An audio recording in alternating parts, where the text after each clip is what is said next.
ఏదైతే నిన్న శనివారం 21వ తారీఖు నాడు మాజీ శాసనసభ్యులు టీఆర్ఎస్ పార్టీకి సంబంధించినటువంటి శాసనసభ్యులు సతీష్ బాబు గారు నిన్న హుస్నాబాద్ కార్యకర్తల సమీక్ష సమావేశం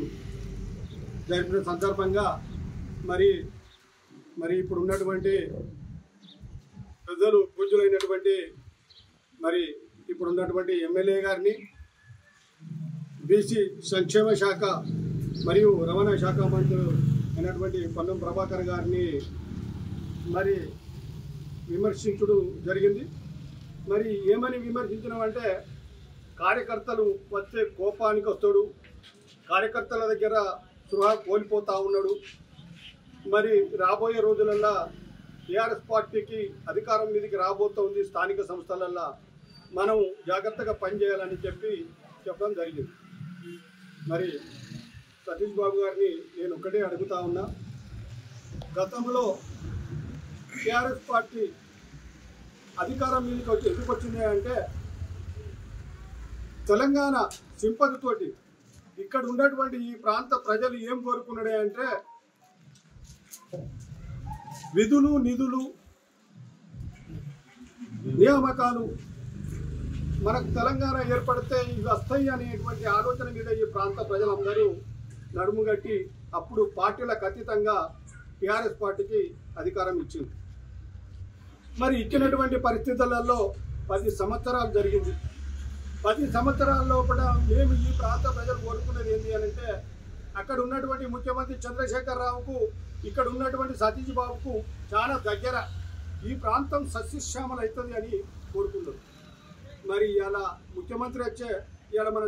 సతీష్ బాబు ఇంట్లో పండుకుంటారు అని అంటే మన ప్రాంతం సస్యశ్యామల అవుతుంది అనుకొని ఈ ప్రాంత ప్రజలైతే ఏదైతే కోరుకున్నారో మరి ఏనాడైనా ఈ ప్రాంతానికి నువ్వు చేసిన సేవలేందో ఒక్కటి చెప్పుకునేటువంటి పరిస్థితి మరి నువ్వు ముందుకు తీసుకురావాలి. గతంలో ఏదైతే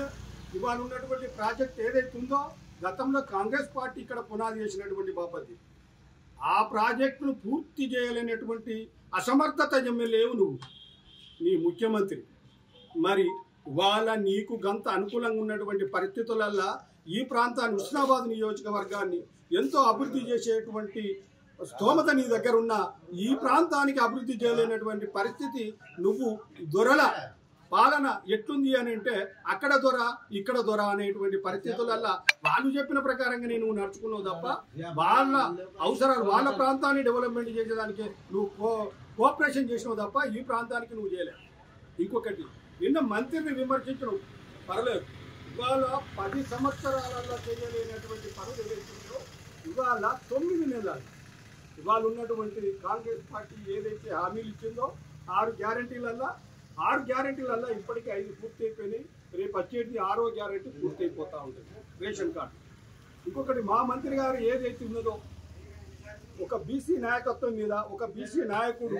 ఇలా పార్లమెంట్లో కొట్లాడి తెలంగాణ తీసుకొచ్చినటువంటి వాది, ఇవాళ పార్లమెంట్లో చూత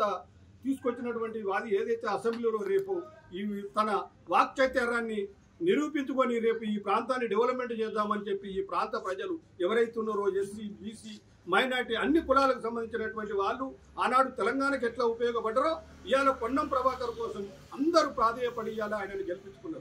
గెలిపించుకొని ఏ మాట మీదకైనా ఆయన నిలబడి ఈ ప్రాంతాన్ని నేను ఎట్లయితే డెవలప్మెంట్ చేస్తా అని చెప్పిండో ఆ డెవలప్మెంట్ ప్రకారంగా 9 నెలల లోపట్ని ఇవాళ ఒక హుస్నాబాద్ నియోజకవర్గాన్ని ఒక మినీ హైదరాబాద్ చేసేటువంటి పద్ధతిలో ఇవాళ హుస్నాబాద్కు సంబంధించినటువంటి ఎల్లమ్మ చెరువు